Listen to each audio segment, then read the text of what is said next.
All right, let's talk about the Epstein files. For weeks, it felt like that's all anyone was talking about, right? They completely dominated the headlines, promising all these explosive secrets and naming all these powerful people. But, once the dust settles, what do they actually say? We're talking about hundreds and hundreds of pages released to the public. And honestly, it's a lot to sort through. So today, we're going to cut through all that noise. We're going to explain exactly what these documents are, who's actually named in them, and what it all really means in this long, long search for justice. So, to really get a grip on this, here's our plan. We'll start with what these documents actually are and what they aren't. Then, we'll get to the names you've been hearing about and the allegations tied to them. But the much bigger story here is about the systemic failures that let all this happen for decades. We'll get into that, then look at a new probe out in New Mexico, and finally ask that huge question: what does accountability even look like now? Okay, first things first. Where did this mountain of paperwork even come from? Because believe me, understanding the origin is absolutely key to understanding what's inside. So these files, they aren't from some brand new criminal case. What they are is a collection of court records. We're talking depositions, legal motions, testimonies, all from a civil lawsuit that Virginia Giuffre filed against Ghislaine Maxwell way back in 2015. Now that lawsuit was actually settled, but a judge decided just recently that a ton of these documents, where names had been blacked out for years, should finally be made public. And this right here, this is probably the single biggest misconception about these files. A lot of people started calling it the list, thinking it was a straightforward list of Epstein's clients or his co-conspirators. But it's just not that simple. Being named in these documents can mean anything. You could be a potential witness, an employee, or you might have just been mentioned in passing while someone else was giving their testimony.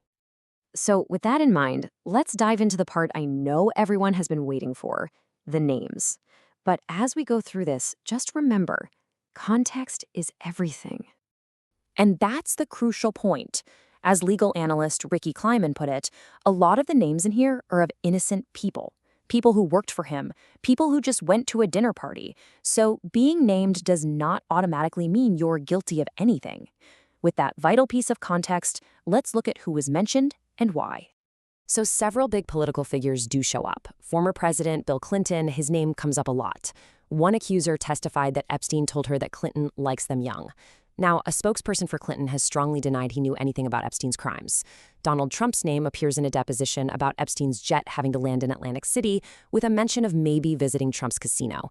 And the late New Mexico governor, Bill Richardson, was directly accused of abuse by Virginia Giuffre, an allegation he always denied. The documents also bring up celebrities and royalty. Prince Andrew faces a really specific allegation of groping a victim at Epstein's home in New York. He's denied this and ended up settling a civil suit. The names Michael Jackson and David Copperfield also appear, but the context is totally different.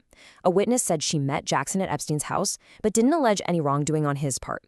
But she did testify that the magician David Copperfield, at a dinner, asked her if she knew that girls were getting paid to find other girls. The names are shocking, but the bigger and frankly more disturbing story that these documents help tell is just how this was allowed to go on for so long. It's a story of repeated, systemic failure at almost every level. 10 years. Just let that number sink in for a second. 10. That's how much time passed between the very first known report to the FBI about Epstein's abuse, all the way back in 1996, and the moment the Bureau finally opened a formal investigation in 2006. A full decade. I mean, this pattern of failure is just staggering when you lay it out. In 96, those first reports, ignored. A decade later, in 2007, a federal probe gets shut down before investigators could even get their hands on Epstein's computers. Then in 2008, a secret deal gets cut behind the victims' backs. And for years after that, even with new lawsuits and banks sending alerts, nothing seemed to trigger a serious federal response. And this timeline really drills down on what people call the deal of a lifetime. You have this huge federal investigation, codenamed Operation Leap Year, and what does it lead to? Not serious prison time, but a secret non-prosecution deal. Epstein ends up pleading guilty to some minor state charges, serves just 13 months in a county jail, and gets to leave for work most of the time. It's unbelievable. The injustice of that deal was so obvious that a federal appeals court itself later called the government's actions shameful all the way around. I mean, that is a stunning rebuke coming from the judicial system itself. It just highlights how badly the victims were failed. And this whole story, it's not over. not by a long shot. The fallout from Epstein's network keeps spreading, with new investigations still popping up, including one that's now focused on his massive, super secluded ranch out in New Mexico. So survivors have alleged that sex trafficking was also happening at this place, called the Zorro Ranch. And in response, lawmakers in New Mexico are now pushing for a multi-million-dollar truth commission to figure out exactly what happened there, and maybe more importantly, what local officials might have known.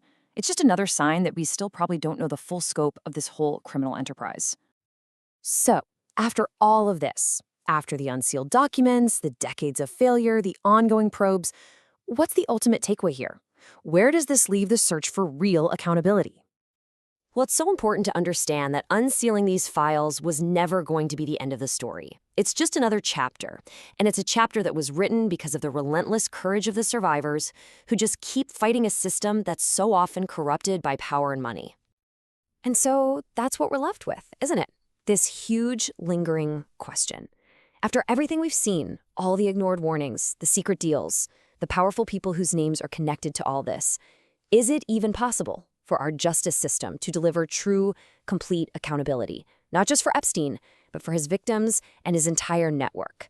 That remains the unanswered question right at the very heart of this entire saga.